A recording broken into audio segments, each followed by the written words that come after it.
कोई और ऑप्शन आप लोगों के पास है नहीं। तो एसएससी शायद उस चीज को जरूर रेगुलराइज करने की कोशिश तो कर रही होगी, अपने स्तर पर प्रयास कर रही होगी। आरपीएफ की वैकेंसीज इस एसएससी जीडी के साथ ही आएंगी, ऐसी उम्मीद नजर आ रही है। आरपीएफ एसआई की सीपीओ के साथ, आरपीएफ कांस्टेबल की एसएससी जीडी के साथ। उसका केस चल रहा है हमारा आरपीएफ का कि भैया इसको या तो अलग से दो या इसमें आरपीएफ वाले बच्चों के लिए हाइट को थोड़ा सा कम रखो और एज को थोड़ा सा ज्यादा। इस तरह का केस चल रहा है। अब उस पर क्या डिसीजन होगा वो तो कोर्ट ही जाने। हमने अपने फैक्ट्स रख रहे हैं। जुलाई में भी एक डेट लगी हुई है, उस पर क्या होगा वो भी मैं आपको बताऊंगा। खैर, अब मैं आता हूं 2026 वाले एसएससी जीडी पर। क्या 2026 वाली वैकेंसीज बढ़ेंगी? तो भाई ये बहुत सारे बच्चों का डाउट है कि सर 2026 वाली वैकेंसीज अभी तक 25,000 हैं, और एसएससी के इतिहास में देखो पिछले 3 साल में वैकेंसी शुरू में कमाई है, लेकिन वो बाद के बढ़ करके 50,000 के आसपास ही हुई हैं अब तक सारी वैकेंसी। तो इसमें भी बच्चों को बहुत उम्मीदें थी कि ये 25,000 की बढ़ के 50,000 होंगी। हमें भी उम्मीद थी और अभी भी है, क्योंकि अब इस एग्जाम का रिजल्ट अगर सितंबर अक्टूबर में आएगा तब तक डिपार्टमेंट शायद एसएससी को दे चुके होंगे कि उनकी रिक्वायरमेंट अर्जेंट है, और सितंबर से पहले अक्टूबर से पहले जब भी रिजल्ट जब तक नहीं आया तब तक ये वैकेंसीज बढ़ने के पूरे चांसेस रहेंगे, है ना। अब बात यह है कि अब बच्चे 2027 वाली भर्ती के लिए पूछ रहे हैं कि सर 2027 में वैकेंसीज कितनी आ सकती हैं। ये आप लोगों का एक बड़ा डाउट है, तो मैं इसकी कुछ क्लैरिटी आप लोगों को दे देता हूं कि देखिए, मैंने पहले भी इसको दिखा चुका हूं, फिर दिखा रहा हूं। ये पार्लियामेंट क्वेश्चन पूछे जाते हैं, तो उस पार्लियामेंट क्वेश्चन में जवाब दिया गया है कि जवाब क्या है कि हमारे पास कुल कितने पद हैं और कितने हमने भर रखे हैं, इतने हमारे पास भरे हुए हैं, ये हमारे पास टोटल पद मंजूर हैं। 93,000 पद आज भी रिक्त हैं, पर इनको रिक्त रखा नहीं जा सकता पैरामिलिट्री फोर्सेस को कभी भी, क्योंकि इनकी रिक्वायरमेंट टाइम टू टाइम होती ही है। उन्होंने अलग अलग डिपार्टमेंट के हिसाब से ऐसे भी एक वैकेंसी सामने दिखा दी है, कितनी कितनी वैकेंसीज कहाँ कहाँ हमें देखने को मिल रही हैं। बच्चों ये जो है, जैसे अगर मैं सीआईएसएफ की बात करूं या किसी की बात करूं, तो सीआईएसएफ का ये तय हुआ था कि ये 14,000 दो बार में मतलब इस तरह से आएंगी। 70,000 वैकेंसीज टोटल उन्होंने बताई थी, तो जिसमें ये अगर 28,000 दिया है तो ये जरूर 2 सालों के पद हैं। तो अगर ये 2 सालों के पद हैं और इस साल मान लीजिए 25,000 आ चुके हैं, तो ये एक तो वो भर्ती भी है कि जो चल रही है, क्योंकि रिक्त पद तो वो भी अभी रिक्त है, अभी तो भर्ती प्रक्रिया में है ना। तो फिर जो 25 अगर मैं इसमें से घटा दूं, आप इसमें से 25 कम कर लीजिए। अगर मैं इसमें से 25 कम करता हूं तो 68,000 जो वैकेंसीज बच रही हैं वो किस ईयर के लिए हुई? वो 2027 के लिए हुई।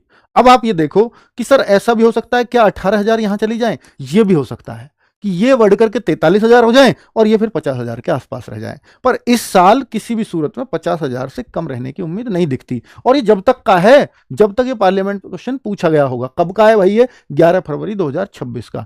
इसके बाद जो पदों में और वृद्धि, क्योंकि ये तो टाइम टू टाइम बढ़ते रहते हैं हर साल। आप सोचो ना, 50,000 वैकेंसीज निकल रही हैं, बढ़ रही हैं, तो ये तो टाइम टू टाइम पद बढ़ते ही रहेंगे।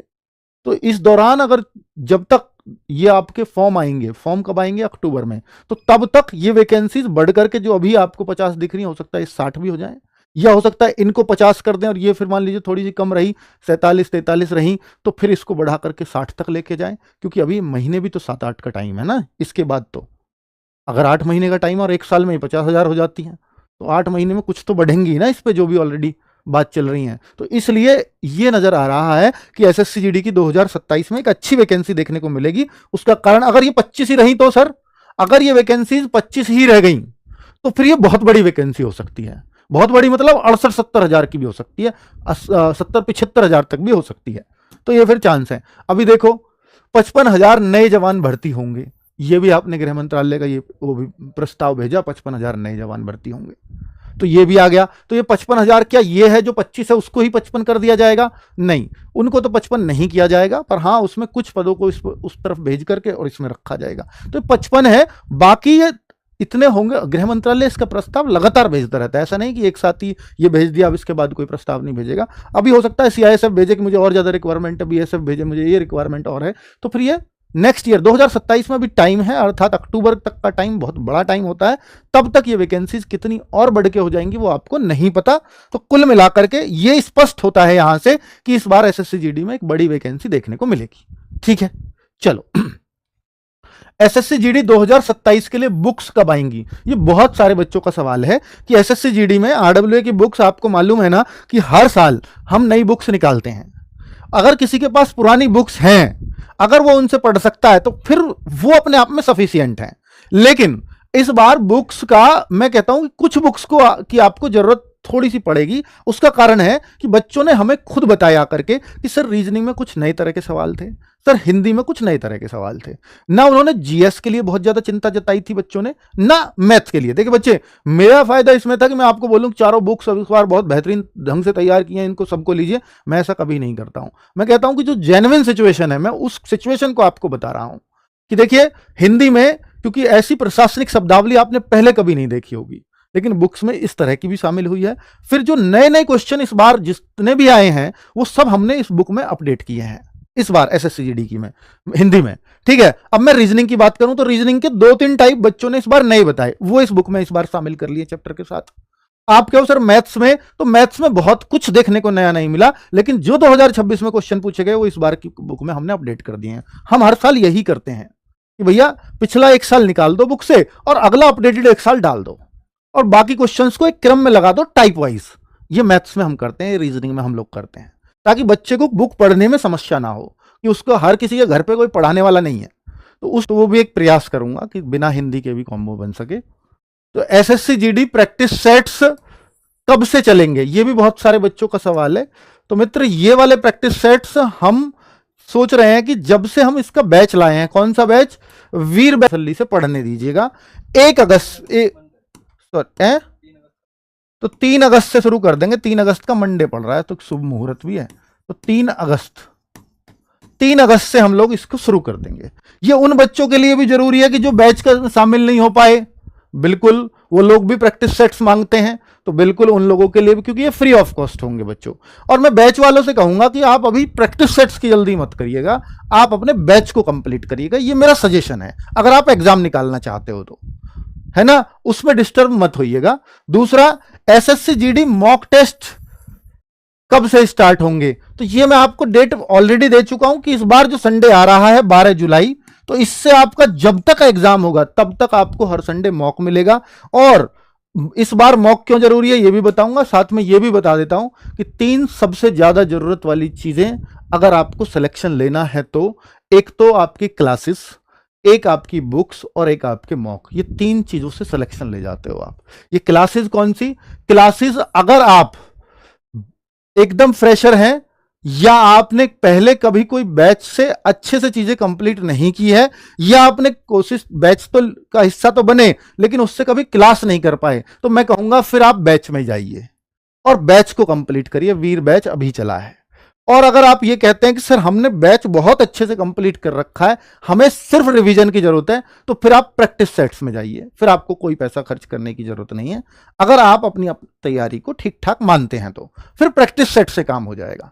दूसरा, अगर मैं बुक्स की बात करता हूं तो भाई बुक्स तो आपको पढ़नी पड़ेंगी, चाहे आप प्रैक्टिस में हो चाहे आप बैच से पढ़ाई कर रहे हो। अगर आप बैच से पढ़ाई कर रहे हो तो वहां नोट्स भी पढ़ रहे होगे, तो नोट्स, अब जैसे मैथ रीजनिंग के लिए तो मैं हमेशा आपसे कहता हूं कि भाई मैथ रीजनिंग के लिए ना आप बुक से प्रैक्टिस करो, वो आपको कॉन्फिडेंस देंगी। नोट से आप बार बार नोट्सों को देख रहे हो, नहीं, देखने से कुछ नहीं होता। मैथ रीजनिंग प्रैक्टिस करने की चीजें हैं।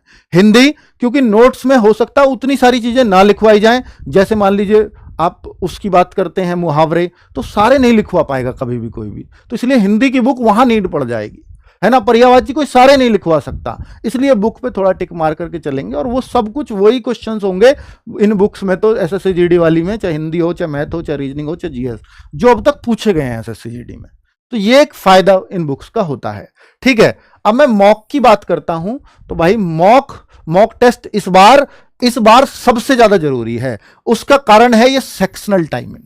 मॉक टेस्ट इस बार चूंकि 15-15 मिनट में अगर आपको मैथ करना पड़ेगा, 15 मिनट में रीजनिंग, 15 मिनट में जीएस और हिंदी की टेंशन नहीं है, केवल 15 मिनट में 20 क्वेश्चन कैसे करोगे इस बात की टेंशन है। और ये मॉक लगातार दे करके प्रैक्टिस करोगे, और मिनी मॉक में भी यही प्रैक्टिस कराऊंगा इस बार, तो उससे कॉन्फिडेंस आएगा। तो इसलिए साथियों इस बार मॉक बहुत जरूरी हो जाएगा। अगर मॉक नहीं दिया तो आप इस बार सिलेक्शन से काफी दूर हो जाओगे, क्योंकि जिन बच्चों का मैथ अच्छा भी है इस बार उन्हें भी 17-18 क्वेश्चन करने चाहिए। जिन बच्चों की रीजनिंग अच्छी भी है वो भी इस बार 17-18 पर रुक जाए तो अच्छा है, क्योंकि हमारा असली टाइम वही 2-3 क्वेश्चन खाते हैं। आप पूरा मैथ आप पूरा देखो कि अगर आपके 17-18 करने हुए ना, आप 12-13 मिनट में कर जाओगे, लेकिन अगर आपको 20 करने हुए हो सकता है 20 मिनट लग जाए। यही होता है एक्चुअल मैथ और रीजनिंग में। ठीक है, तो हमें वो क्वेश्चन ढूंढने हैं कि जो हम छोड़ सकें टाइमली, क्योंकि छोड़ने वाले क्वेश्चन अक्सर टाइम खाते हैं। ना होने वाला क्वेश्चन कभी टाइम नहीं खाएगा, ये ध्यान रखना। हमेशा ना होने वाला क्वेश्चन ही टाइम खाता है। ठीक है, तो इसलिए आप सब लोग इस बार मॉक को अपने इस प्रैक्टिस का हिस्सा जरूर जरूर बनाना, और जितने ज्यादा मॉक कर पाओ उतना आपके लिए बेहतर रहेगा। मिनी मॉक तो मैं इस बार भरमार रूप से दूंगा ही आपको, लेकिन फुल मॉक भी आप ये प्रैक्टिस करके चलना। इस बार 15 मिनट मिलने वाले हैं, और इस वजह से इस बार कट ऑफ डाउन जाएगी। ये मैं गारंटी से आज लिख के दे रहा हूं आपको, लिख लेना कि 2026-27 की जो कट ऑफ होगी वो डाउन होगी 2027, केवल इस वजह से। तो जो बच्चा अच्छे से अपने टाइम को मैनेज कर जाएगा वो इस कट ऑफ को बहुत आसानी से क्रैक कर लेगा। तो ये आपके लिए अच्छे साइन है। अगर ये सेक्शनल टाइमिंग आई है तो अच्छा साइन है, इसकी प्रैक्टिस हम कराएंगे आपको। ठीक है, चलो, थैंक यू वेरी मच, नमस्ते।